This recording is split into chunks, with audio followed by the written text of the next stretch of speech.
The winter came early that year, rolling down from the mountains like a quiet warning, and by the time the first heavy snow fell, the small frontier town of Black Hollow had already begun to hold its breath, waiting for something or someone that never came. And that waiting belonged most of all to Eli Grayson, a man carved by hard miles and harder choices, who stood each morning at the edge of the frozen road with his coat pulled tight, watching the white horizon where the stage wagon should have appeared, because 3 months earlier, he had sent half his savings east with a letter written in careful, uncertain handwriting, a letter promising shelter, respect, and a future to a woman he had never met but already carried in his thoughts, a mail-order bride named Clara Whitmore, whose last letter spoke of hope and fear braided together, of leaving behind a life of dust and hunger for a chance at something steady. And Eli, who had survived cattle drives, gunfights, and the lonely cruelty of open land, found that this waiting cut deeper than any knife, because hope was heavier than fear when it failed to arrive. Each day the town moved on around him, the blacksmith hammering iron, the saloon doors groaning open, children running past with red noses and laughter, but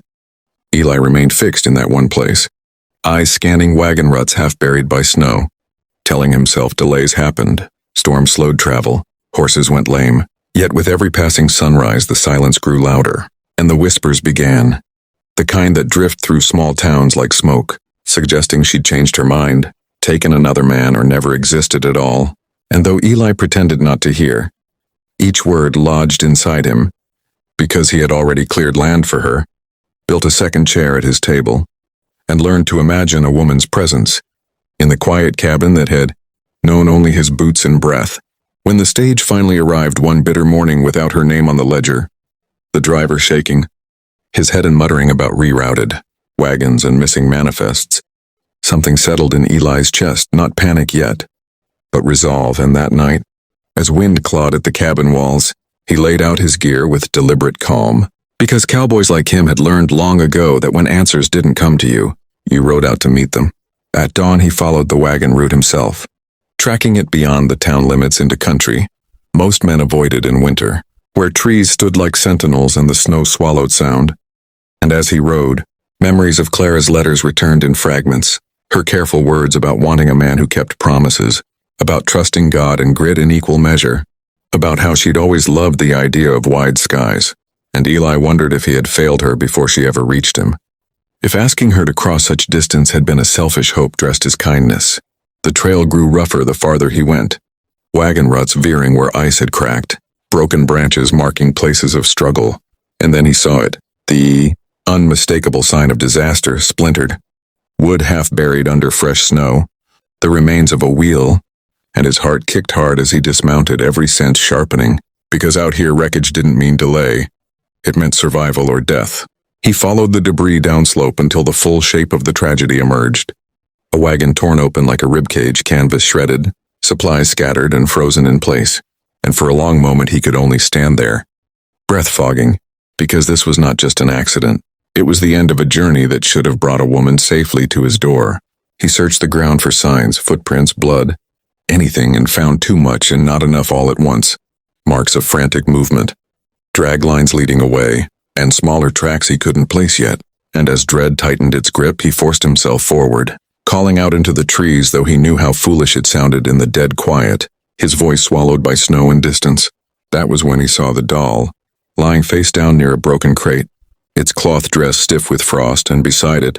tiny boot prints that turned his blood cold, because the letters had never mentioned a child.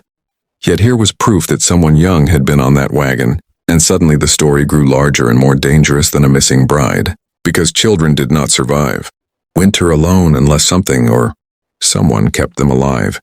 Eli gathered what he could, studying the wreckage with a practiced eye, noting the angle of the break, the signs of a sudden spook or ambush, the way the horse's traces had snapped, and the more he saw, the more certain he became that this wagon hadn't simply lost control, it had been driven into disaster. And that meant Clara Whitmore might still be alive, injured, taken, or hiding, and that uncertainty lit a fire in him stronger than fear. As the day waned and shadows stretched long between the trees, Eli made camp near the wreckage, refusing to leave until he had answers, and as the fire crackled weakly against the cold, he stared into the flames and spoke to the empty night. promising a woman he'd never met that he would not turn back, that he would follow every track, search every ravine, and face whatever waited ahead, because some commitments were forged not by touch but by intention, and his had already been made the moment he read her name. Somewhere far off, a branch snapped, and Eli's hand moved instinctively to his rifle, not knowing that this journey, born from waiting and loss, was about to lead him to something far more fragile and dangerous than he had ever imagined, something that would test not just his strength but his heart. And as the fire burned low and snow began to fall again, the road behind him vanished completely, leaving only one way forward. If this story has pulled you in, don't forget to subscribe to the channel and stay with us, because Eli's journey has only just begun, and what he finds beyond the wreckage will change. Everything, morning, broke slowly over the wilderness, pale and unwilling, as if the sun itself hesitated to witness what lay scattered among the trees, and Eli Grayson woke with his body stiff from cold and his mind already moving. The kind of restless alertness that came from years of knowing that hesitation could kill you faster than a bullet. And as he stamped out the remains of the fire and checked the sky, he saw fresh snow had fallen in the night, softening the sharp edges of the wreckage, but not enough to erase the story written on the ground, because chaos always left a pattern behind for those who knew how to read it. He moved carefully around the broken wagon, studying the way the boards had splintered outward, the way the canvas had been torn not just by impact but by hurried hands, and he followed the drag marks again, this time with daylight to guide him, noticing how they angled away from the road and down toward the trees, where the snow lay deeper and the land dipped into a shallow ravine, and with each step he took his thoughts circled the same question. Who had survived? And why had they fled instead of waiting by the wreckage? The boot prints he'd noticed the night before were clearer now, small and uneven, staggering at times, alongside longer strides that suggested someone injured was being supported, and the sight of them tightened his jaw, because no man who had lived alone as long as Eli had could ignore the weight of responsibility pressing in on him now. The knowledge that every minute lost to cold or indecision could mean the difference between finding someone breathing or finding them frozen and still. As he followed the tracks deeper into the trees, the forest closed around him, the pines thick and tall, their branches heavy with snow that fell in soft bursts when the wind stirred, and the silence out here was not peaceful but watchful, the kind that made a man aware of his own breath, his own heartbeat, and the fact that if danger came, it would do so quietly. He crouched to examine a dark stain half hidden beneath fresh powder, touching it with a gloved finger. Confirming what he already knew, it was blood, not much, but enough to mean someone had been hurt badly enough to leave a trail, and that realization hardened his resolve, because this was no longer just a search for answers. It was a race against time. As he moved on, Eli's mind drifted back to Clara's letters, to the careful way she'd described herself as strong but not fearless, practical but hopeful, and he wondered if she was the one bleeding, if she was the one being dragged or supported through this frozen hell,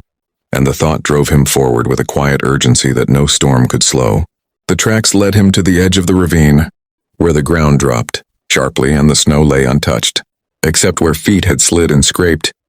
their way down, and there, half hidden by brush, he found signs of a temporary stop, flattened snow, broken twigs,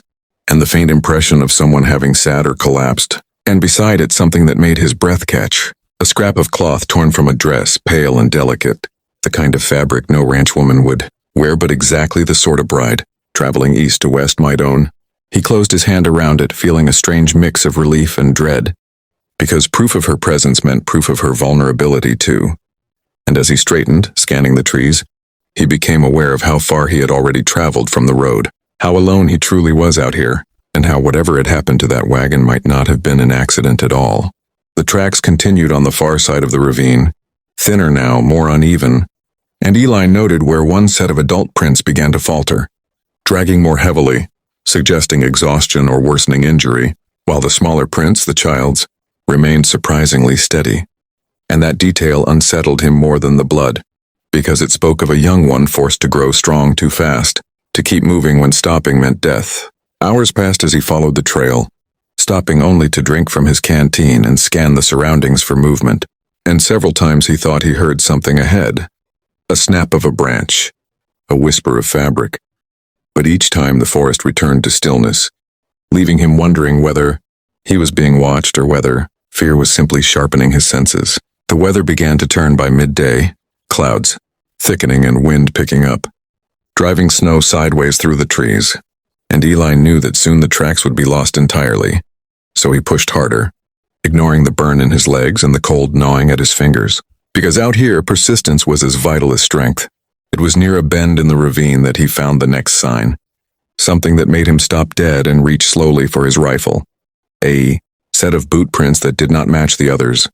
larger, heavier, circling the area in a way that suggested observation rather than movement, and that discovery sent a chill through him deeper than the cold, because it meant someone else had been there after the wreck,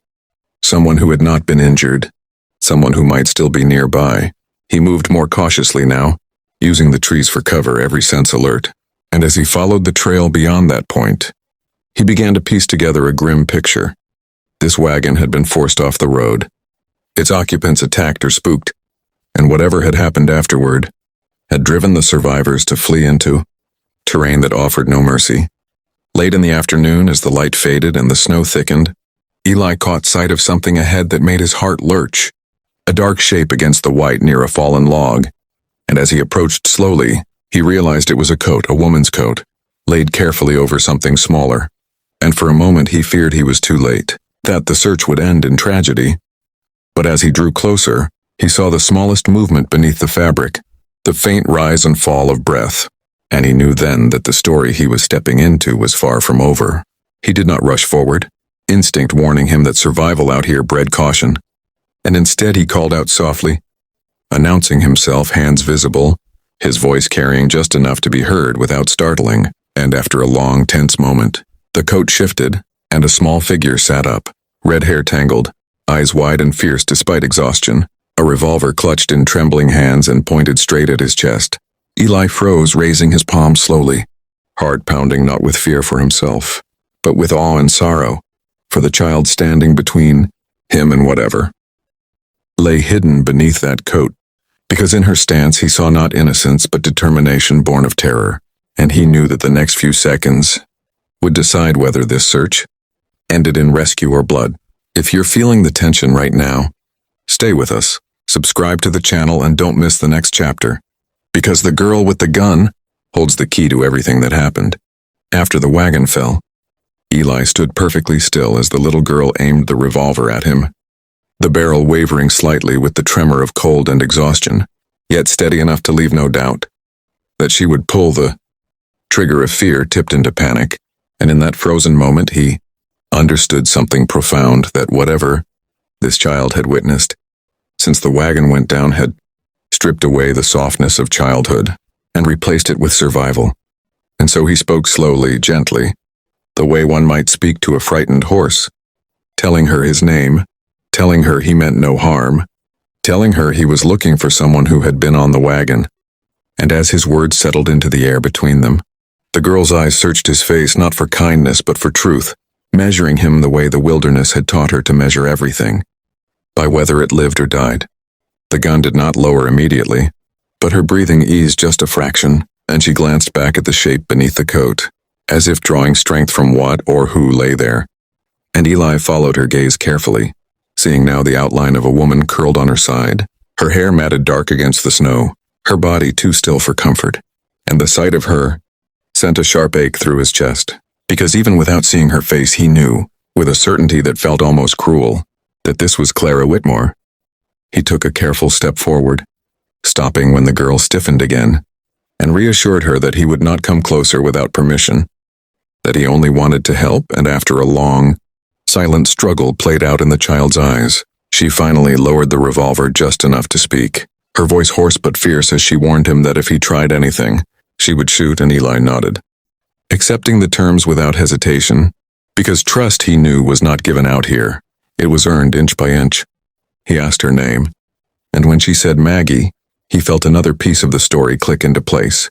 The letters Clara had written mentioning a younger sister left behind back east, a sister she worried about constantly, and the realization hit him like a blow, that this small, brave girl was not a stranger at all but family, bound to Clara by blood and now bound to Eli by fate. Slowly, carefully, he crouched and checked the woman's condition from where he stood. noting the shallow rise of her chest, the unnatural angle of her leg beneath the dress, the faint blood at her temple, and he swallowed hard. Because she was alive but only just, her survival hanging by a thread frayed thin by cold injury and time. He told Maggie that the woman needed warmth and shelter, that staying out here would kill her. And though the girl's jaw tightened with fear, she did not argue, because she already knew the truth of it, having carried that knowledge alone for too long. Together, with movements slowed by caution and pain, they managed to lift Clara, Eli taking most of her weight while Maggie held the lamp and watched the trees with wide, alert eyes, and as they moved, Eli felt the frailty of Clara's body, the way she shivered even in his arms, and the reality of how close he had come to losing her pressed down on him, with a weight heavier than any snow. He led them back toward the ravine, choosing a path that offered some shelter from the wind, and as they went, Maggie finally spoke again, her words spilling out in broken pieces, telling him about the crash, about shouting and horses screaming, about men yelling from the trees and the driver falling, about how Clara had pulled her free and run, how they had hidden and moved and hidden again, always afraid of being found. And with each fragment, Eli's jaw clenched tighter, because now there was no doubt this had been an ambush, deliberate and violent, and whoever had done it might still be out there. They reached a narrow overhang of rock, just as daylight faded completely, and Eli built a small fire shielded from the wind, wrapping Clara in blankets from his pack and rubbing life back into her hands, while Maggie sat close, the revolver resting in her lap, her eyes never leaving the dark beyond the firelight. And when at last Clara stirred, her eyelids fluttering open as she whispered a name she had never spoken aloud before, Eli felt something inside him break and mend all at once. He told her she was safe, that he had come, that she was not alone anymore, and though she could not yet understand, the tension in her body eased, as if some deep part of her recognized the truth in his voice. But safety was still fragile, and as the fire crackled and the night deepened, Eli heard it, the unmistakable sound of boots crunching slowly through snow, somewhere beyond the ring of light, and he reached quietly for his rifle, knowing that the broken wagon's secret had not yet finished revealing itself, and that whatever followed them through the dark would not be frightened away by fire alone. Don't stop here, subscribe to the channel and stay with us, because the danger Eli thought was behind them is only just beginning to close in. The sound of boots in the snow did not rush toward them but circled slowly, deliberately, the way a predator tests the edges of a firelight, and Eli felt the tension coiled tight in his spine as he eased himself between the shadows in the small, fragile circle that held Clara and Maggie. His rifle steady but his breathing controlled, because panic made noise and noise got people killed, and as the crunching footsteps paused just beyond sight, he understood that whoever was out there knew exactly what they were doing, knew how to wait, how to let fear do half the work. And it was then that Maggie shifted beside him, small hands tightening around the revolver, her jaw set with a resolve that had no business living inside a child so young. Eli whispered for her to stay low and still, but she shook her head just slightly, eyes locked on the darkness, and in that moment he realized she was no longer acting, out of fear alone but out of responsibility, because since the wagon wreck she had been the last line between her sister and the world, and she was not ready to surrender that duty to anyone, not even him. A shadow moved between the trees, then another, and a voice called out softly, falsely friendly, asking if anyone was hurt, asking if help was needed, and Eli's grip tightened, because kindness spoken in a place like this was more dangerous than silence. And before he could respond, Maggie stood up suddenly, her small frame silhouetted against the firelight, the revolver raised with startling steadiness as she shouted back that they were not alone and that whoever was out there should leave. And the effect was immediate. The voice cutting off mid-sentence, the shadows freezing as if caught off guard by the sight of a child willing to kill to protect what was hers. For a long, breathless moment, nothing happened, and then one of the shadows shifted again, retreating a step, and Eli used that instant to speak, his voice low and firm, warning that he was armed, that the law would be notified, that there would be no mercy for men who preyed on the helpless, and whether it was the conviction in his tone or the wild card of a fearless child with a gun, the figures finally withdrew, their footsteps fading slowly into the trees, leaving behind a silence so heavy it felt like it might crush them. Maggie's arm shook as the danger passed, the strength draining from her all at once, and Eli knelt beside her, gently lowering the revolver from her hands, telling her she had done more than enough, that she was safe now. And for the first time since he'd met her, she let herself cry. Quiet, exhausted sobs that came from too many hours of holding it together when no child should have to. Clara stirred again at the sound, murmuring Maggie's name, and Maggie rushed to her side, pressing her face into her sister's shoulder, whispering that it was over, that the bad men were gone, and Eli watched them with a tight ache in his chest, because whatever arrangement had brought Clara west had never accounted for this, for blood spilled in snow, for a child forced to grow up in a single terrible night. They did not sleep much after that, and when dawn finally crept in pale and cold, Eli made a decision that would change all. Their lives. He would not simply take them back to Black Hollow and hand them over to the law and the doctor and walk away, because what had been broken here could not be fixed by distance alone. As he helped Clara onto his horse, supporting her carefully, and Maggie climbed up behind him, still clutching the revolver though her eyes were heavy with fatigue, Eli felt the weight of what lay ahead, the knowledge that whoever had ambushed that wagon might not be finished, and that bringing these two back to town would draw questions, danger, and choices he could no longer avoid. They rode slowly through the whitening forest, the wreckage behind them, the future uncertain, and Maggie looked back only once, her gaze hard and knowing, as if she understood that the girl she had been before the crash was buried, somewhere beneath the snow. And as Black Hollow finally came into view hours later, Eli knew that the real battle was not over. It was only shifting shape, because the town would want answers. The men in the trees would not vanish so easily, and the bond forged out there in fear and fire would demand something from all of them in return. If this chapter hit you right in the heart, don't forget to subscribe to the channel, because what waits for Eli,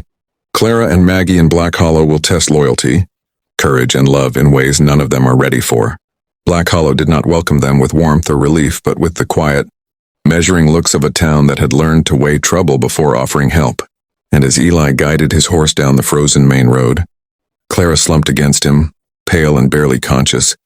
while Maggie sat stiff-backed behind, revolver hidden beneath her coat but her eyes sharp, scanning faces as if expecting danger to leap from any shadow. And Eli felt the shift immediately, the way conversation stalled and doors creaked open, just enough for curious eyes to follow them.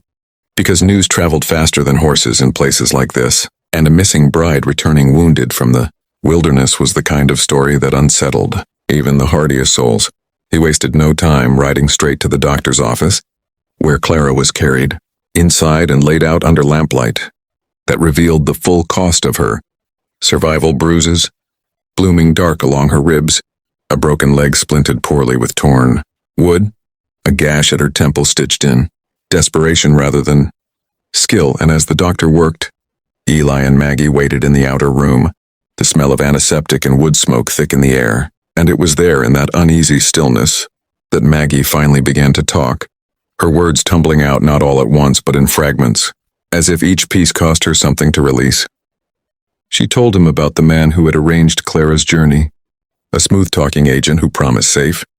passage and protection in exchange for extra fees, about how the wagon had been forced to take a lesser-used route to avoid a storm, and about the whispers Clara had overheard among the drivers, hints that the detour had been planned, that certain cargo mattered more than the passengers. And Eli felt his blood run cold as the shape of the truth began to emerge, because this was no random attack. It was business, ugly and deliberate, and Clara and Maggie had been nothing more than inconvenient witnesses. When the doctor finally emerged, his face grave but hopeful, he said Clara would live if infection did not take her, that she would need weeks of rest, and that walking would come slowly. And Eli nodded, relief and responsibility settling together in his chest, because survival was only the first step, and what followed would require strength of a different kind. He took them back to his cabin on the edge of town, ignoring the looks and the murmurs, because shelter mattered more than reputation. And as Clara slept in the bed he had built with her arrival in mind, Eli sat at the table with Maggie, the lamp between them, and listened as she revealed the last of what she knew, that one of the men who circled the camp that night had spoken a name she recognized from the wagon, a man who had claimed to be a guard but whose eyes never rested on the passengers, only on the crates. Eli understood then that the danger had followed them to Black Hollow. That the same men who had watched them in the woods might now be blending into the town, waiting for the right moment to reclaim whatever secrets the wagon had carried. And he felt a grim calm settle over him, the kind that came when a man accepted that some fights could not be avoided. Over the days that followed, as Clara drifted in and out of fevered sleep, she spoke in fragments too, confessing fears she had never written in her letters, fears that she had been foolish to trust strangers, that she had endangered Maggie by bringing her along. And when she was lucid enough to truly see Eli for the first time, to understand who he was and why he had come, her eyes filled with something deeper than gratitude, something like awe mixed with guilt, and Eli told her gently that she owed him nothing, that promises were not chains but choices, and that he had made his freely. Yet even as the bond between them grew stronger in quiet moments, shared glances, small smiles, Maggie's cautious laughter returning in bits, tension coiled beneath the surface, because Eli knew that the truth about the wagon could not stay buried, and when the sheriff finally came knocking, hat in hand but suspicion in his eyes, Eli realized that the next test would not come from the wilderness, but from the law, from a town forced to decide whether it would protect its own or sell them out for peace. If you're invested in Clara's secret and what it could cost them all, make sure to subscribe because the final chapter will decide whether love and courage are enough to stand against the truth. The sheriff's visit marked the moment when waiting was no longer an option, because once questions were asked in Black Hollow, answers were demanded, and Eli Grayson knew from the set of the man's jaw and the way his eyes lingered too long on Clara's door that truth would either protect them or destroy them, depending on how bravely it was carried. Over the next days, as Clara's fever finally broke and strength returned slowly to her limbs, Eli told the sheriff everything he knew, the wreckage, the tracks, the men in the trees, the fear in Maggie's eyes, and Maggie, though frightened, backed every word with the fierce honesty of a child who had nothing left to lose. At first the town resisted, because believing them meant admitting that danger had crept into familiar streets, that trade routes were not as clean as men like to pretend. But truth has a way of pressing in until it can no longer be ignored, and when another wagon came through bearing the same markings as the broken one, guarded by men who asked too many questions, Black Hollow finally chose a side. What followed was not a grand gunfight told in songs, but something quieter and braver, a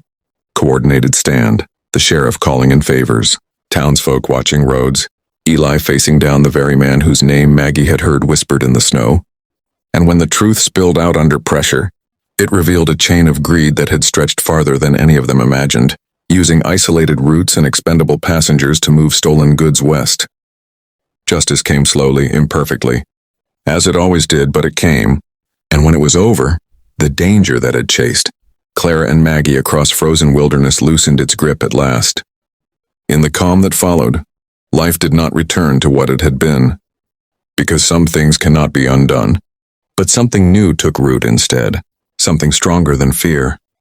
Clara healed, learning to walk again with patience and stubborn grace. Maggie began to laugh without flinching,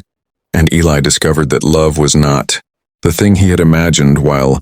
waiting by the road. It was not neat or simple or guaranteed, but something forged in shared trials, in choosing each other again and again, even when the world had proven itself cruel. On a quiet spring morning, with snow melting into green promise, Eli and Clara stood outside the cabin that had once felt too empty and now felt full, not because a letter had been answered, but because two broken journeys had met and refused to turn away. Maggie ran ahead of them, free at last from the weight she'd carried, and Eli realized that the bride who never came had arrived exactly as she was meant to, not as an idea, but as a survivor, and that the love born from ruins was the kind that endured. If this story stayed with you until the very end, subscribe to the channel for more powerful, cinematic stories of courage, survival, and love, because the next journey is already waiting.